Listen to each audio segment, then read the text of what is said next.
Hi friends, welcome back to our channel. అందరూ బాగున్నారా? నేను చాలా బాగున్నాను. మీరు కనుక నా ఛానల్ని ఫస్ట్ టైం చూస్తున్నట్టయితే ప్లీజ్ సబ్స్క్రైబ్ చేయండి.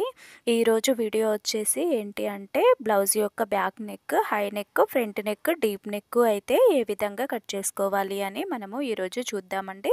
వీడియోనైతే ఎక్కడ స్కిప్ చేయకండి. స్కిప్ చేసినట్టయితే మీకైతే అర్థం కాదు, ఎందుకంటే మధ్య మధ్యలో చిన్న చిన్న టిప్స్ అయితే ఉంటాయి. వీడియోలోకి వెళ్ళబోయే ముందైతే మీరు కనుక నా ఛానల్ని ఫస్ట్ టైం చూస్తున్నట్టయితే ప్లీజ్ సబ్స్క్రైబ్ చేయండి. అదేవిధంగా వీడియో నచ్చినట్టయితే లైక్ చేయండి. మీరిచ్చే లైక్ అయితే నాకు చాలా సపోర్టివ్గా ఉంటుంది. ఇంకా మరిన్ని వీడియోలు చేయాలని అయితే అనిపిస్తుందండి. ప్లీజ్ లైక్ అండ్ సబ్స్క్రైబ్ అయితే చేయండి. ఇక్కడ ఈ బ్లౌజ్ కట్ చేయడం కోసం అయితే నేను 1 మీటర్ లైనింగ్ అయితే తీసుకున్నానండి. ఈ 1 మీటర్ లైనింగ్ని నేను వాటర్లో తడిపేసుకొని ఇంకా నీట్గా ఐరన్ చేసుకొని అయితే నేను ఈ విధంగా 2 ఫోల్డ్స్ ఫోల్డ్ చేశాను క్లాత్ని. 2 ఫోల్డ్స్ ఫోల్డ్ చేసిన క్లాత్ని ఫోల్డింగ్ వైపు వచ్చేసి నా వైపు ఉంచుకున్నానండి. ఓపెన్స్ సైడ్ వచ్చేసి నాకు ఆపోజిట్ సైడ్లో ఉండే విధంగా అయితే నేను క్లాత్ను వేసుకున్నాను. ఈ విధంగా వేసుకోవడం వల్ల మనకు కట్ చేసేటప్పుడు అయితే ఈజీగా ఉంటుంది. ఇక్కడ క్లాత్ను వచ్చేసి నేను కింది వైపున క్లాత్ అనేది ఎక్కువ తక్కువగా లేకుండా స్ట్రైట్గా అయితే కట్ చేసుకున్నానండి. ఈ విధంగా కట్ చేసుకున్న క్లాత్ని మనము ఫస్ట్ బ్లౌజ్కి మనకి ఏమేమి మార్కింగ్స్ కావాలో చూసుకోవాలి. ఫస్ట్ మార్కింగ్ వచ్చేసి నడుము కొలత. మనము బ్లౌజ్ యొక్క నడుము కొలత అయితే ఫస్ట్ మార్కింగ్ అండి. మీరు స్టెప్ బై స్టెప్ గుర్తుపెట్టుకోండి. ఫస్ట్ మార్కింగ్ నడుము కొలత తీసుకోవాలి. ఈ నడుము కొలత కోసము నేను ఈ విధంగా వీడియోలో చూపిస్తున్న విధంగా కుట్టు ఉంటుంది కదా, సైడ్ జాయింట్ కుట్టు ఎక్కడి వరకు అయితే ఉందో అక్కడి వరకు ఒక మార్కింగ్ అయితే చేసుకున్నాను. ఆ మార్కింగ్ దగ్గర నుంచి ఇంకొక 1 ఇంచ్ మనకి వెనకాల టక్స్ ఉంటాయి కదా, ఆ టక్స్ కోసం 1 ఇంచ్ మార్కింగ్ చేసుకొని ఒక 2 ఇంచెస్ నేను ఖర్చు ఉంటుంది కదా, ఆ ఖర్చు కోసం అయితే మార్కింగ్ చేసుకున్నాము. ఇప్పుడు కింద లూజ్ యొక్క మార్కింగ్ మనకు అయిపోయింది. ఇప్పుడు బ్లౌజ్ యొక్క హైట్ ఎంత తీసుకోవాలి అనేది సెకండ్ మార్కింగ్.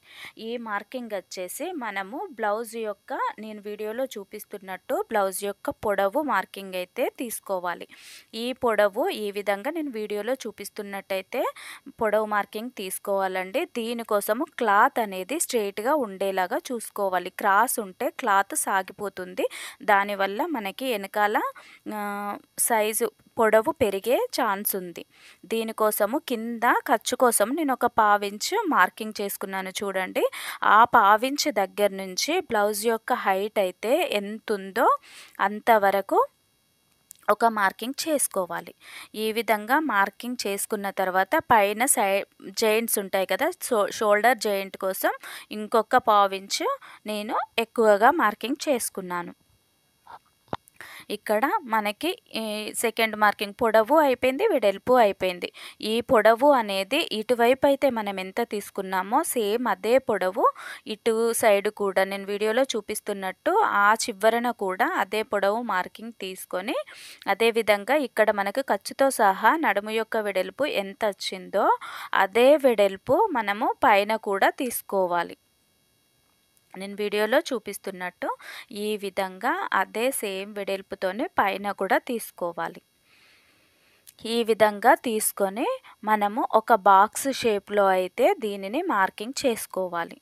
ఈ విధంగా మార్కింగ్ చేసుకోవడం వల్ల బిగినర్స్కి మాత్రం చాలా యూజ్ఫుల్గా ఉంటుందండి. ఈ ట్రిక్ను మాత్రం మీరు గుర్తుపెట్టుకోండి. దీనివల్ల ఏంటి అంటే మనకి కట్ చేసుకునేటప్పుడు చాలా ఈజీగా ఉంటుంది.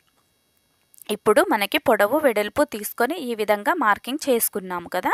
ఇప్పుడు స్టెప్ బై స్టెప్ కదా, మనం ఫస్ట్ తీసుకున్నది నడుము యొక్క కొలత, తర్వాత హైట్ తీసుకున్నాము. ఇప్పుడు మనకు కావాల్సింది ఏంటిది, మనకు నెక్ విడ్త్ ఎంత కావాలి అనేది అయితే మనకు ఇప్పుడు అవసరము. ఈ నెక్ యొక్క విడ్త్ వచ్చేసి నేను 2.5 ఇంచ్, ఇది ఫుల్ బ్యాక్ వచ్చేసి ఫుల్ నెక్ కాబట్టి నేను 7.5 ఇంచెస్ ఫుల్ షోల్డర్ తీసుకుంటున్నాను. 7.5 ఇంచెస్ అర్థమైంది కదా. 7.5 ఇంచెస్ ఫుల్ షోల్డర్ తీసుకొని అందులో 3 ఇంచెస్ నెక్ కోసం తీసుకున్నాను. ఇంకా మిగిలింది వచ్చేసి షోల్డర్కి ఉంటుంది. ఈ విధంగా తీసుకోవాలి. మనమే హై నెక్ తీసుకున్నప్పుడు ఎప్పుడైనా ఇదే విధంగా తీసుకోవాలి. అదేవిధంగా ఆర్మ్ హోల్ డౌన్ వచ్చేసి 7.5 ఇంచెస్లో ఒక హాఫ్ ఇంచ్ తగ్గించేసి 7 ఇంచెస్ అయితే నేను ఆర్మ్ హోల్ డౌన్ మార్కింగ్ చేసుకున్నాను. అదేవిధంగా పైన షోల్డర్ ఎంత తీసుకున్నామో అదే షోల్డర్ ఇక్కడ కింద కూడా నేను మార్కింగ్ చేసుకొని ఇక్కడ ఆర్మ్ హోల్ కోసము ఒక బాక్స్ షేప్లో అయితే నేను వీడియోలో చూపిస్తున్నట్టయితే డ్రాయింగ్ చేసుకుంటున్నాను. ఇట్లా ఒక బాక్స్ షేప్లో అయితే గీసుకోవాలి ఫస్ట్. ఇప్పుడు చూసారు కదా. తర్వాత నేను ఆర్మ్ హోల్ కర్వ్ అంటే మన చంక రౌండ్ ఉంటుంది కదా, చంక రౌండ్ అనేది 1.5 ఇంచెస్ తీసుకుంటున్నాను. ఎందుకు అంటే ఇది హై నెక్ బ్లౌజ్ కదా, మనకు షోల్డర్ ఎక్కువగా తీసుకున్నాం కాబట్టి ఆర్మ్ హోల్ రౌండ్ మనకు 1.5 ఇంచెస్ అనేది సరిపోతుంది. అలా 1.5 ఇంచెస్ తీసుకొని ఈ వీడియోలో ఈ విధంగా అయితే రౌండ్ తీసుకున్నాను. ఇప్పుడు రౌండ్ తీసుకున్న తర్వాత మనకి ఆర్మ్ హోల్ దగ్గర, ఇది హై నెక్ బ్లౌజ్ కాబట్టి ఆర్మ్ హోల్ దగ్గర నేను ఒక 1 ఇంచ్ అయితే ఎక్స్ట్రా తీసుకుంటున్నాను. ఎందుకంటే ఫ్రీగా మనకి బ్యాక్ సైడ్ నెక్ వచ్చేసి పైనకు ఉంటుంది కదా, దానికోసము మనకి చంకలో టైట్ అనేది లేకుండా కంపల్సరీ ఒక 1 ఇంచ్ అయితే ఎక్కువ తీసుకోవాలి. ఇక్కడ వచ్చేసి నేను బ్యాక్ నెక్ యొక్క డౌన్ అయితే 2.5 ఇంచెస్ తీసుకుంటున్నాను. బ్యాక్ నెక్ యొక్క డౌన్ 2.5 ఇంచెస్ తీసుకొని ఈ విధంగా వీడియోలో చూపిస్తున్నట్టు ఒక బాక్స్ షేప్లో అయితే నేను ఈ విధంగా రౌండ్ చేసుకున్నాను. ఇప్పుడు చెస్ట్ లూజ్ అనేది మార్కింగ్ చేసుకోవాలి. ఈ చెస్ట్ లూజ్ కోసం వచ్చేసి బ్లౌజ్ మనము బ్యాక్ పార్ట్ ఉంటుంది కదా, బ్లౌజ్ యొక్క బ్యాక్ పార్ట్ అనేది ఈ విధంగా నేను వీడియోలో చూపిస్తున్న విధంగా అయితే నీట్గా బ్లౌజుని ఈ విధంగా వేసుకోవాలి. ఏ బ్లౌజ్ అయినా ఇప్పుడు మనకి హై నెక్ బ్లౌజ్ కాకుండా మామూలుగా నార్మల్ బ్లౌజ్ ఉంటుంది కదా, ఆ బ్లౌజ్కైనా ఈ విధంగా వేసుకొని ఈ విధంగా మనము చెస్ట్ రౌండ్ అయితే తీసుకోవాలి. ఈ విధంగా తీసుకున్న చెస్ట్ రౌండ్ని మనము ఆఫ్ చేసి ఈ విధంగా మార్కింగ్ చేసుకోవాలి. అర్థమైంది కదా. ఈ విధంగా మార్కింగ్ చేసుకున్న తర్వాత ఇక్కడ వచ్చేసి మనము బ్యాక్ పార్ట్ వచ్చేసి మనం టక్స్ పెట్టుకుంటాం కదా, దానికోసము ఈ విధంగా మిడిల్లోకి మార్కింగ్ చేసుకొని పైనకి ఒక 4 ఇంచెస్ వరకు మార్కింగ్ చేసుకొని అటు హాఫ్ ఇంచు ఇటు హాఫ్ ఇంచు మార్కింగ్ చేసుకొని ఈ విధంగా వీడియోలో చూపిస్తున్న విధంగా అయితే లైన్స్ పెట్టేసుకొని ఉంచుకోవాలి, మార్కింగ్ చేసుకొని ఉంచుకోవాలి. అర్థమైంది కదా. బ్యాక్ పార్ట్ వచ్చేసి ఇంతే, ఏం లేదండి. మనకి బ్యాక్ పార్ట్లో లూజ్ ఒకటి, హైట్ ఒకటి, నెక్ ఇంకా ఆర్మ్ హోల్ రౌండ్ ఎంత తీసుకోవాలి అనేది అయితే తెలిసినట్టయితే మనము ఈజీగా బ్యాక్ పార్ట్ కట్ చేసుకోవచ్చు. అదేవిధంగా మనం ఇక్కడ ఫుల్ షోల్డర్ తీసుకున్నాము కాబట్టి ఇక్కడ షోల్డర్ వచ్చేసి మనము ఆర్మ్ హోల్ అంటే చంక సైడ్ ఒక హాఫ్ ఇంచ్ కిందికి మార్కింగ్ చేసుకొని నేను ఈ విధంగా అయితే కట్ చేసుకుంటున్నాను. మనకి ఏం లేదండి, మనకి బ్యాక్ పార్ట్ వచ్చేసి ఈ విధంగా నడుము కొలత ఇంకా మన షోల్డర్ కొలత ఉన్నట్టయితే మనము ఈ విధంగా అయితే బ్లౌజ్ని ఈజీగా మార్కింగ్ చేసుకోవచ్చు. మీకు గనక ఎక్కడైనా డౌట్ అనిపిస్తే కామెంట్ బాక్స్లో కామెంట్ చేయండి, నేను తప్పనిసరిగా మీ డౌట్ని అయితే క్లారిఫై చేస్తానండి. ఇక్కడ ఈ విధంగా కట్ చేసుకున్న తర్వాత ఫ్రంట్ పార్ట్ వచ్చేసి ఫ్రంట్ పార్ట్ కోసం ఓపెన్ సైడ్ ఇప్పుడు ఓపెన్ సైడ్ వచ్చేసి నా వైపు పెట్టుకున్నాను. ఇక్కడ చూసారా, నేను ఫ్రంట్ పార్ట్ కోసం అయితే స్ట్రైట్ కట్ తీసుకుంటున్నాను. అయితే ఒక సబ్స్క్రైబర్ అడిగారనమాట, అక్క high neck front deep neck తీసుకున్నప్పుడు ఖచ్చితంగా స్ట్రైట్ కట్టే తీసుకోవాలా, క్రాస్ కట్ తీసుకోకూడదా అని అయితే అడిగారండి. అయితే ఏంటి అంటే క్రాస్ కట్టింగ్ కూడా తీసుకోవచ్చు. మనకేంటి అంటే షోల్డర్ అనేది ఎక్కువగా ఉంటుంది కాబట్టి మనకి క్రాస్ కట్టింగ్ తీసుకోవడం వల్ల లూజ్గా ఉండి మనకి ఫ్రంట్ కొంచెం లూజ్గా కనిపిస్తుంది. అందుకని స్ట్రైట్ కట్ తీసుకోవడం వల్ల బ్లౌజ్ అనేది నీట్గా పర్ఫెక్ట్గా మన ఒంటికి అద్దినట్టయితే కనిపిస్తుంది. అంతే, అందుకోసమని నేను స్ట్రైట్ కట్ అయితే తీసుకుంటున్నాను ఫ్రంట్ నెక్. ఇప్పుడు ఫ్రంట్ నెక్ కోసం వచ్చేసి బ్యాక్ పార్ట్ ఏ విధంగా ఉందో అదే విధంగా అయితే నేను వీడియోలో చూపిస్తున్నట్టు మార్కింగ్ చేసుకుంటున్నాను. ఈ విధంగా మార్కింగ్ చేసుకొని నేను బ్యాక్ పార్ట్‌నైతే తీసేస్తున్నానండి. ఇప్పుడు మనకి ఫ్రంట్ పార్ట్‌లో కావాల్సింది ఏంటిది? ఒకటొచ్చేసి ఫ్రంట్ నెక్ ఇంకొకటి షేప్ పట్టి తీసుకోవాలి కదా! ఇప్పుడు షేప్ పట్టి ఇంకొకటి ఫ్రంట్ మనకి ఎంత పొడవు తీసుకోవాలి అనేదైతే ఒక డౌట్. ఇప్పుడు ఈ ఫ్రంట్ పార్ట్ అనేది ఈ విధంగా నేను వీడియోలో చూపిస్తున్న విధంగా అయితే మీరు సరిగ్గా సాగదీయకుండా ఈ విధంగా అయితే కొలుచుకోవాలి. నేను వీడియోలో చూపిస్తున్న విధంగా అయితే కింది నుంచి మీది వరకు ఎంతైతే ఉందో అంత ఈ విధంగా కొలుచుకొని మార్కింగ్ అయితే చేసుకోవాలి. ఈ విధంగా మార్కింగ్ చేసుకున్న దగ్గరికి స్ట్రెయిట్‌గా అయితే ఒక లైన్ అయితే గీసుకోవాలి. ఇప్పుడు మనకి ఫ్రంట్ పార్ట్ యొక్క పొడవు వచ్చేసింది. తర్వాత అది ఏంటి ఫ్రంట్ పార్ట్ నెక్ ఎంత?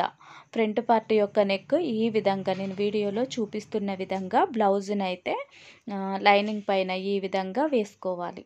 నెక్ ఎంత ఉంది అన్నది ఈ విధంగా వేసుకోవాలి. ఈ విధంగా వేసుకొని మనకు అక్కడ ఉక్సు పట్టీ వేస్తాం కదా! ఉక్సు పట్టీ కోసం కొంచెము వదిలేసి ఇంకా నెక్ కూడా కొంచెం పైనకి పెట్టుకొని ఈ విధంగా నేను వీడియోలో చూపిస్తున్నట్టయితే మార్కింగ్ చేసుకోవాలి. ఇక్కడ 3 ఇంచెస్ మార్కింగ్ చేసుకొని పైనకి ఈ విధంగా స్ట్రెయిట్‌గా ఒక లైన్ అయితే గీసేసుకొని నేను నెక్‌నైతే రౌండ్‌గా ఈ విధంగా మార్కింగ్ చేసుకుంటున్నాను. ఇప్పుడొచ్చేసి మనకు ఫ్రంట్ పార్ట్ యొక్క పొడవు వచ్చేసింది. ఇంకొకటి వచ్చేసి నెక్ కూడా వచ్చేసింది. ఇప్పుడొచ్చేసి ఇక్కడ మనము షేప్ పట్టి ఎక్కడి నుంచి తీసుకోవాలి. దానికోసము నెక్కుకి కొంచెం ఒక పావించి కింది వైపు నుంచి మన షేప్ పట్టి ఎక్కడి వరకు ఉంటుందో అక్కడి వరకు ఒక మార్కింగ్ చేసుకొని దాని కిందికి ఇంకొక హాఫ్ ఇంచ్ కిందికి మార్కింగ్ చేసుకొని ఈ విధంగా నేను వీడియోలో చూపిస్తున్నట్టు రౌండ్ గీయాలి. తర్వాత అక్కడ నా వైపు నుంచి 2½ ఇంచెస్ మార్కింగ్ చేసుకొని 2½ ఇంచెస్ నుండి మళ్ళీ 2½ ఇంచెస్ మార్కింగ్ చేసుకొని మధ్యలోకైతే నేను ఒక మార్క్ చేసుకొని ఈ విధంగా అయితే మెయిన్ డాట్ అయితే ఈ విధంగా మార్కింగ్ చేసుకున్నాను. తర్వాత వచ్చేసి మనకి మెయిన్ డాట్ మార్కింగ్ చేసుకున్నాం కదా! ఈ మెయిన్ డాట్‌కి ఈ విధంగా కొంచెం అట్లా పైనకు పోయే విధంగా అయితే నేను వీడియోలో చూపిస్తున్నట్టు మార్కింగ్ చేసుకోవాలి. తర్వాత వచ్చేసి మనకి ఆర్మ్ హోల్ యొక్క అంటే ముందట ఫ్రంట్ పార్ట్ యొక్క లోతు ఏ విధంగా తీసుకోవాలి అంటే నార్మల్ బ్లౌజెస్కి అయితేనేమో మనము మధ్యలో ఫ్రంట్ పార్ట్ యొక్క రౌండ్ తీసుకుంటాము కదా మూలలో. కానీ ఇది అలా కాదండి. నేను వీడియోలో చూపిస్తున్నట్టు కొంచెం ఇట్లా పైనుంచే మనం రౌండ్ తీసుకుంటూ రావాలి. ఫ్రంట్ పార్ట్ యొక్క లోతు ఈ విధంగా తీసుకుంటూ రావాలి. ఎందుకంటే ఇది ఫుల్ షోల్డర్ కదా! మనకి లూజ్ అనేది పైనే వస్తుంది. అలా రాకుండా మనము పైన తీసుకోవాలి. తర్వాత ఈ ఆర్మ్ హోల్ టక్ వచ్చేసి ఈ విధంగా పెట్టుకోవాలి. అదేవిధంగా ఉక్సు సైడ్‌ది ఈ విధంగా మధ్యలోకి ఫోల్డ్ చేసి కొంచెం కింది వైపున మనము పెట్టేసుకోవాలి. ఇంతేనండి ఫ్రంట్ పార్ట్ యొక్క మార్కింగ్ కూడా అయిపోయింది. ఈ విధంగా నేను చెప్పిన విధంగా అయితే మీరు కట్ చేసినట్టయితే మనకి బ్లౌజ్ అనేది పర్ఫెక్ట్‌గా వస్తుంది. ఒకసారి అయితే కట్ చేసి చూడండి. అదేవిధంగా మీరు గనక నా వీడియో ఫస్ట్ టైం చూస్తున్నట్టయితే ప్లీజ్ సబ్స్క్రైబ్ చేయండి. అదేవిధంగా వీడియో నచ్చినట్టయితే ఒక లైక్ ఇవ్వండి. ఇంకా ఫ్రంట్ పార్ట్ అయితే ఈ విధంగా కట్ చేసుకున్నామండి. ఇంకా మీకేమైనా డౌట్ ఉంటే కామెంట్ బాక్స్‌లో కామెంట్ చేయండి. ఎందుకంటే నా వీడియో చూసే వాళ్ళకి ఎంతవరకు వచ్చు అన్నదైతే నాకు తెలియదు కదా! మొత్తం కొంచెం వచ్చిన వాళ్ళు చూస్తున్నారా? లేదా మొత్తానికే రాని వాళ్ళు చూస్తున్నారా? అన్న విషయం అయితే నాకు తెలియదు కదండీ! అందుకోసమైతే మీరు డౌట్స్ అడిగినట్టయితే ఆహా! వీళ్ళకి డౌట్ ఉంది అని అయితే నాకు కొంచెం అర్థమైపోతుంది. దానికోసం నేనైతే వీడియో చేస్తానండి. ఇప్పుడు హ్యాండ్స్ కోసం వచ్చేసి ఈ విధంగా 4 ఫోల్డ్స్ చేయాలి. కాకపోతే ఏంటి అంటే మనకి చంక ముక్కలు పడతాయి కాబట్టి నేను ఈ విధంగా అయితే ఫోల్డ్ చేసుకుంటున్నాను. ఇట్లా ఫోల్డ్ చేసుకోవడం వల్ల ఏమవుతుంది అంటే మనకి వన్ సైడ్ మాత్రమే జాయింట్లు పడతాయి. ఇప్పుడు మనము హ్యాండ్ యొక్క వెడల్పు ఎంత తీసుకోవాలి అని తెలవడానికి ఈ విధంగా మనము బ్లౌజ్ యొక్క చంక భాగాన్ని కొలిచినట్టయితే దానికి ఒక 1 ఇంచ్ తగ్గించుకొని మనము హ్యాండ్ యొక్క వెడల్పు అయితే తీసుకోవాలి. ఈ విధంగా హ్యాండ్ యొక్క వెడల్పు తీసుకున్న తర్వాత కింద ఖర్చు అనేది లేకుండా ఈ విధంగా స్ట్రెయిట్‌గా అయితే ఒక లైన్ గీసుకోవాలి. ఈ విధంగా లైన్ గీసుకొని మనం అనేది ఇక్కడ స్ట్రెయిట్గా కట్ చేసుకోవాలి. ఈ విధంగా కట్ చేసుకున్న తర్వాత మనకి హ్యాండ్లో కూడా మనకి ఒకటి ఏంటి హ్యాండ్ యొక్క పొడవు కావాలి, రెండోది ఏంటి మనకు హ్యాండ్ యొక్క వెడల్పు ఎంత ఉంది అన్నదైతే మనకు కావాలి. ఇప్పుడు దీనికోసము మనము ఆది బ్లౌజ్ ఉంటుంది కదా, ఆది బ్లౌజ్తోని హ్యాండ్ యొక్క పొడవు ఎంత ఉంది అనేది ఈ విధంగా వీడియోలో చూపిస్తున్న విధంగా ఈ విధంగా అయితే కొంచెం కింద కుట్టు కోసం కొంచెం వదిలేసి ఈ విధంగా అయితే మార్కింగ్ చేసుకోవాలి. హ్యాండ్ పొడవు ఎంత ఉంది అని చూసుకొని పైన కూడా ఖర్చు కోసం అయితే ఒక మార్కింగ్ అయితే చేసుకోవాలి. ఇప్పుడు హ్యాండ్ యొక్క లూజు ఎంత ఉంది అని అయితే ఇక్కడ చూసుకొని ఒక మార్కింగ్ అయితే చేసుకోవాలి. ఈ విధంగా వీడియోలో చూపిస్తున్నట్టు హ్యాండ్ యొక్క లూజు ఎంతవరకు ఉంది అనేది అయితే ఒక మార్కింగ్ చేసుకోవాలి. అదేవిధంగా మనకి హ్యాండ్ అక్కడ పైన ఏంటి అంటే మనకి హ్యాండ్ చంక రౌండ్ ఎక్కడైతే ఉందో అక్కడ నేను ఒక మార్కింగ్ చేసుకున్నానండి. హ్యాండ్ యొక్క పొడవు ఈ విధంగా చూపిస్తున్నట్టు అటైతే ఎంత పొడవు ఉందో ఇటు కూడా అంతే పొడవుతోని ఈ విధంగా అయితే గీయాలి. ఈ విధంగా గీసుకున్న తర్వాత మనకు వచ్చేసి హ్యాండ్ యొక్క లూజ్, నేను అప్పుడు హ్యాండ్ యొక్క లూజ్ అయితే పెట్టుకోలేదు కదా, హ్యాండ్ యొక్క లూజ్ అనేది ఎంత ఉంది చూసుకొని కింద హ్యాండ్ యొక్క లూజ్ అనేది మార్కింగ్ చేసుకోవాలి. ఈ విధంగా మార్కింగ్ చేసుకున్న తర్వాత బ్లౌజ్కి మనం ఖర్చు కోసం ఎంత అయితే వదిలేసుకున్నామో అంతే ఇక్కడ కూడా వదిలేసుకోవాలి. తర్వాత మనకి హ్యాండ్ యొక్క పొడవు వచ్చేసింది, హ్యాండ్ యొక్క వెడల్పు వచ్చేసింది. ఇప్పుడు హ్యాండ్ యొక్క డౌన్ వచ్చేసి 3.5 ఇంచెస్కి మార్కింగ్ చేసుకోవాలి. హ్యాండ్ యొక్క డౌను 3.5 ఇంచెస్కి మార్కింగ్ చేసుకొని ఈ విధంగా ఒకటి స్ట్రెయిట్గా లైన్ గీసుకొని ఇక్కడ 2 ఇంచెస్ అంటే ఖర్చు కోసం మనం ఎంతైతే మార్కింగ్ చేసుకున్నామో బ్లౌజ్కి అంత మార్కింగ్ చేసుకోవాలి. పైన 1.5 ఇంచ్కి మార్కింగ్ చేసుకొని అక్కడి నుంచి ఇక్కడి వరకు అయితే ఒకటి స్ట్రెయిట్గా లైన్ అయితే డ్రా చేసుకొని నేను వీడియోలో చూపిస్తున్నట్టు కొంచెం ఈ విధంగా క్రాస్గా అయితే గీసుకోవాలి. ఈ విధంగా మనం హ్యాండ్ కట్ చేసుకోవడం వల్ల హ్యాండ్ దగ్గర మనకి ముడతలు అనేవి అయితే రాకుండా ఉంటాయన్నమాట. చూసారుగా ఈ విధంగా అయితే లైన్ గీసుకోవాలి. ఇప్పుడు ఈ విధంగా మనము గీసుకున్న లైన్ల మీద నుంచి అయితే మనము హ్యాండ్స్ని కట్ చేసుకోవాలి.